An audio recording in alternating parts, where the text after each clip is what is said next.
Thank you for having me. Very nice to be here. My name is Joseph Yun, and I am currently a senior advisor to U.S. Institute of Peace. And until a few months ago, I was with the U.S. State Department. My last assignment for U.S. State Department was as Special Representative for North Korea policy. Thank you very much. We have seen very big changes over the past few months. I would say the real changes have occurred since January onwards. And as you said, there have been a number of summits between North Korea and other countries, including, of course, there were 3 meetings with Chinese President Xi Jinping, 2 inter-Korean summits with President Moon Jae-in, and of course, only 2 weeks ago, there was unprecedented summit between US President and North Korean leader. And these are amazing opportunities to open a new era, to change the strategic equation in Northeast Asia.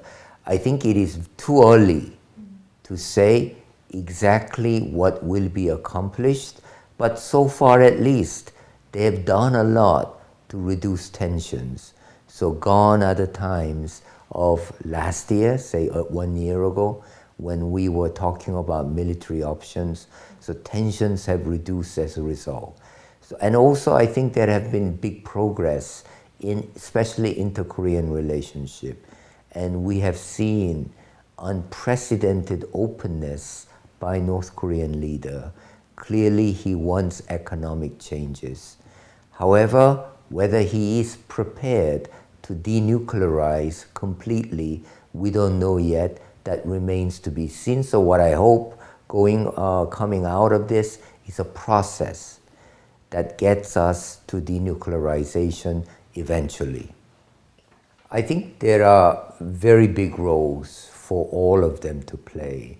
These are big neighbors, China, Russia, Japan, and of course a little bit further away is the US. And only them coming together with North Korea can we really resolve the issue. And I hope that, as we mentioned, the summits that have taken place will set a good beginning for a diplomatic process that gets us to denuclearization and a peace treaty between all these countries. So I think that's important. But we also have to be patient. It's very important that we are patient. And this process has only just begun. So, I mean, if you think about it, the Korean War ended in 1953. It ended with an armistice. So the armistice has to be replaced with a peace treaty. Our discussions, certainly US discussions with North Korea on denuclearization, goes back to early 90s. So that's 25 years or more. And so again, I think we have to be patient and we have to test that North Korea this time is truly willing to denuclearize.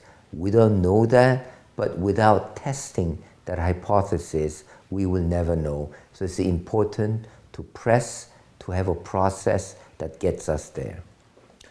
I think right now, as we have said, tensions are down. So that in itself is a significant achievement. We also must remember that North Korea has stopped testing nuclear devices and ICBM and other missiles. So that in itself is a significant achievement. But in order for us to get to what we call CVID, complete, verifiable, irreversible denuclearization, we have a long ways to go, which is why it is very, very important to start that process. I think what came out of Singapore summit was a joint agreement. And in this agreement, there was discussion of US side guaranteeing security and North Korea side wanting or saying that they are prepared to reaffirm, I guess is the word they use, for complete denuclearization of the Korean Peninsula.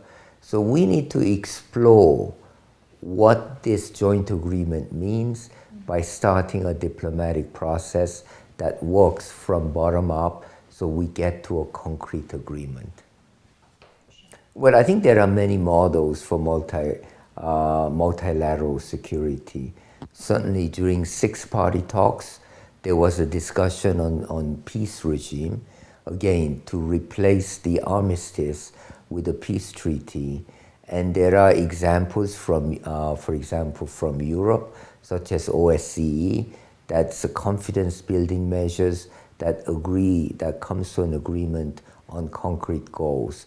So there is a role for multilateral, multi-nation peace agreement. And, you know, because the UN command was so important during the Korean War, you have to have UN also enter into it. So I think bilateral agreements are not enough. Certainly, there should be several nations most importantly affected, including, of course, the two Koreas, North and South Korea, the big neighbors, Japan, China, and Russia, US, and also UN should play a role in any kind of peace treaty that comes out at the end. Well, you know, China-US relations have many, many dimensions. You know, a lot of it is geopolitical dimension, but also have economic dimension, trade dimension, as well as values dimension. And of course, it is no secret that China wants to play bigger and bigger role within Asia as well as beyond. So there's going to be elements of competition, but there also has to be, and there have been, elements of cooperation. So it involves both competition and cooperation. At any given time, there is some more competition, less cooperation, or sometimes more competition, less cooperation. Right now, there are several issues that are quite contentious. The principal among them is the trade issue. And I think this, you've seen this with the coming of Trump administration, which has viewed trade deficit as a very important indicator of the relationship. Now, US has a huge trade deficit with China, so the Trump administration has concentrated quite a bit on correcting the trade deficit. At the same time, Trump administration is quite aware that North Korea is an important item that could be both contentious and cooperative. So I think throughout 2017, they were quite cooperative on North Korea issues, especially with China joining in sanctions. But now we're in a different phase. So we need to see from this phase, after all the summits that we talked about, how we emerge on North Korea. It will be more competition, less competition, will be more cooperation, and so on. So I'm hopeful that, again, as denuclearization is both a very priority goal of China and the United States, that there can be cooperation. But I think we have to also imagine the strategic importance of North Korea is so big for China, so we need to see the outcome and follow it carefully. I think Jeju Forum is an ideal forum for the neighboring countries in Northeast Asia and affected countries like United States to get together to discuss issues of where we're going in terms of geopolitical issues in Northeast Asia. I think it has made many contributions, and I hope it will continue to contribute more. If I have one recommendation, it would be we need to get a strong participation from North Korea. So far as I can tell, there is no participation in North Korea. They are a very important party. So I would hope that at future forum, that you would invite North Korea and they would agree to participate. For the viewers of Jeju Forum, this has been a very, very successful forum meeting. I'm very happy to be here. This is a great opportunity for many of us who deal with this issue to discuss in an excellent setting, in a relaxed manner, but more than that, talk frankly, talk openly, and communicate.